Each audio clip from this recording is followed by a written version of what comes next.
Je me nomme Louis Durand, commissaire Louis Durand.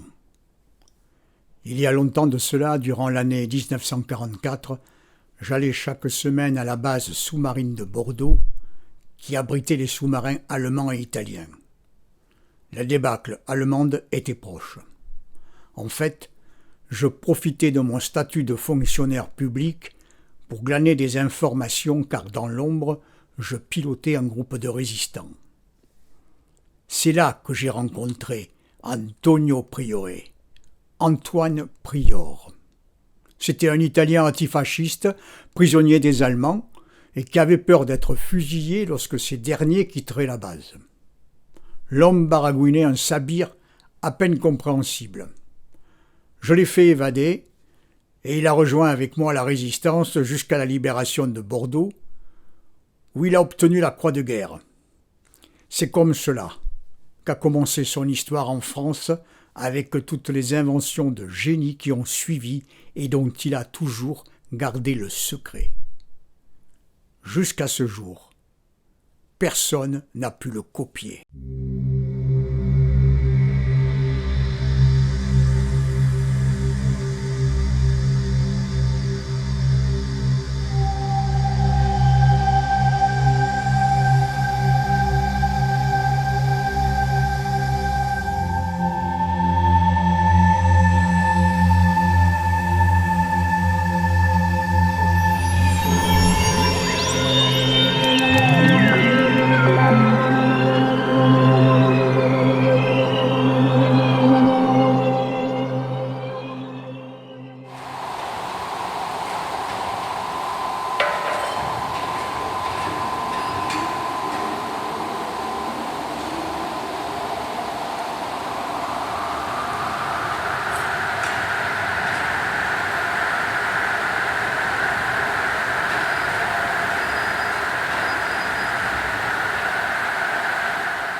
C'est un secret d'usine, c'est le secret qu'il faut que c'est le Bordeaux qui parle, et si moi je révèle le secret, ils sont sûrs qu'il va à l'extérieur. Donc il y a un secret. Ah, il y a un secret du fonctionnement de l'appareil, c'est la logique.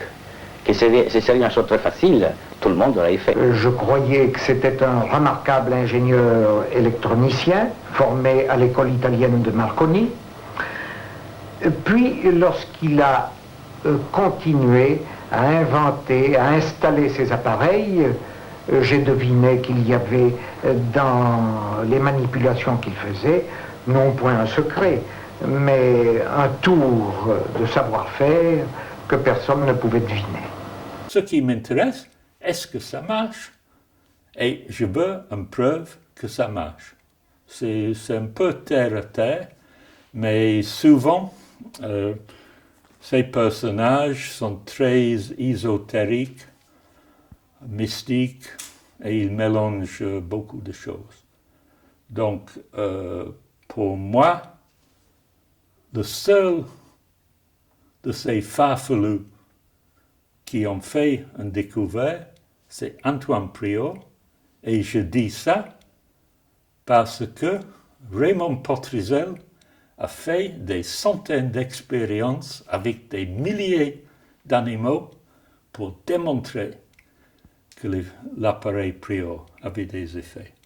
Je m'y intéresse parce que j'ai été surpris de ce que j'ai constaté la première fois où le professeur Courrier, secrétaire perpétuel de l'Académie des sciences, me demandait d'accueillir dans mon laboratoire sa collaboratrice, Madame Collonge, qui était maître assistante chez lui et qui menait des rats qui avaient été greffés d'une tumeur cancéreuse, qui sont passés sous l'appareil de M. Prior, mais j'ai constaté que les témoins sont morts et que les autres, ceux qui avaient été traités par l'appareil de M. Prior, vivaient. J'ai émis des idées, j'ai demandé à M. Prior qu'il me permette, sur des modèles expérimentaux où je croyais avoir une certaine compétence, de réaliser quelques expériences.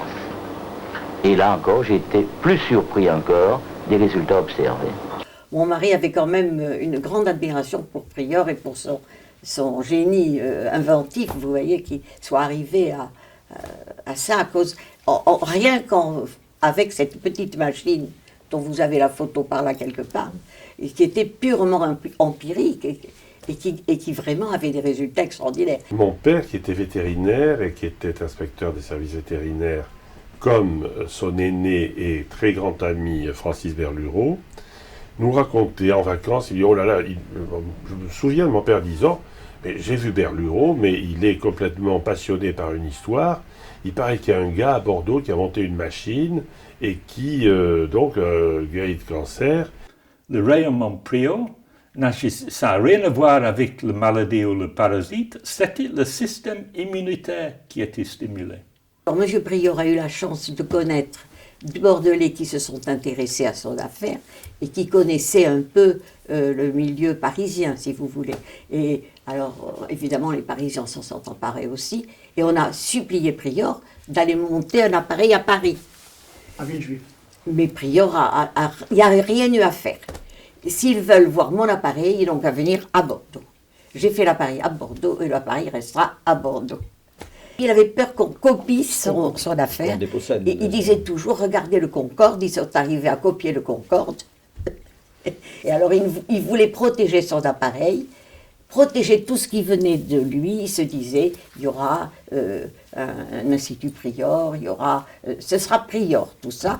Et moi-même ma découverte. Voilà, c'est ça. L'appareil est très complexe, très compliqué, et c'est impossible d'apprendre comme d'un jour à l'autre. Mon mari, il avait dit à Prior, je ne veux pas savoir ce qu'est votre secret, je vais vous donner un papier, vous allez l'écrire et vous allez le porter dans un coffre de banque que je vais prendre pour vous et je vous donnerai la clé.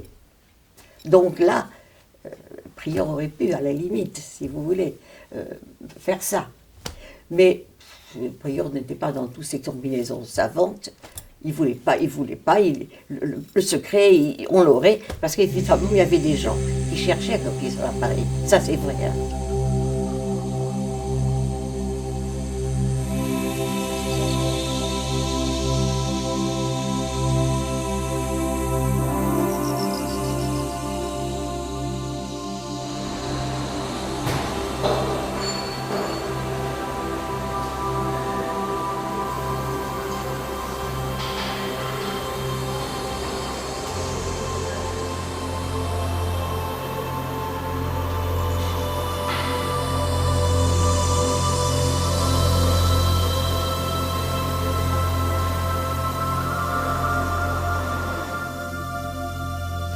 Tout le tam-tam dans la presse, les polémiques à l'Académie des sciences, les polémiques entre les médecins, ils ont pris beaucoup d'ampleur, ils ont caché le vrai découvert, et puis depuis, disons, 50 ans, le fait Prior est oublié. Mon travail au départ, j'allais assez fréquemment chez Prior pour justement m'occuper du vide à l'intérieur de la lampe. Et puis petit à petit, ça a pris de l'importance et au bout d'un moment, ça s'est arrêté, vu que j'avais plus grand-chose à faire là-bas. Puis il a voulu reconstruire un autre appareil. Alors là, j'y suis allé et avec d'autres, en tant que bénévole, on a été lui donner un coup de main. Mais c'est lui qui avait tout dans la tête. Et il ne mettait rien par écrit. Hein.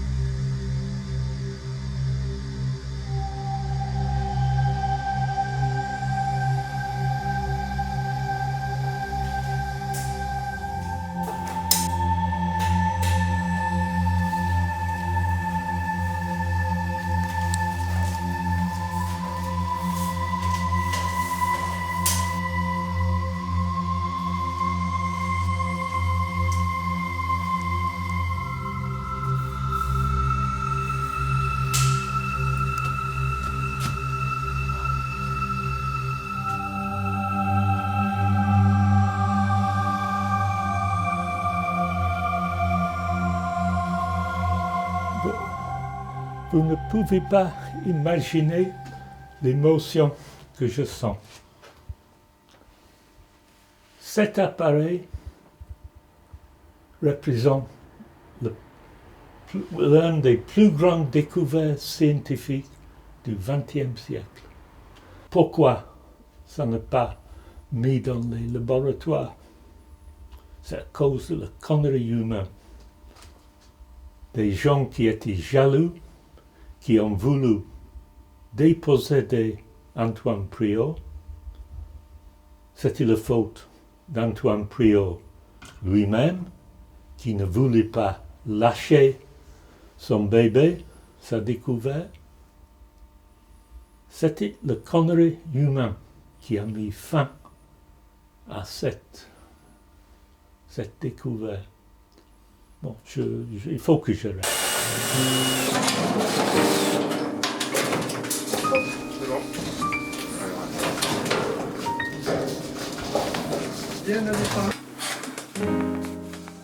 Voilà le début de cette histoire qui dure plus de 70 ans.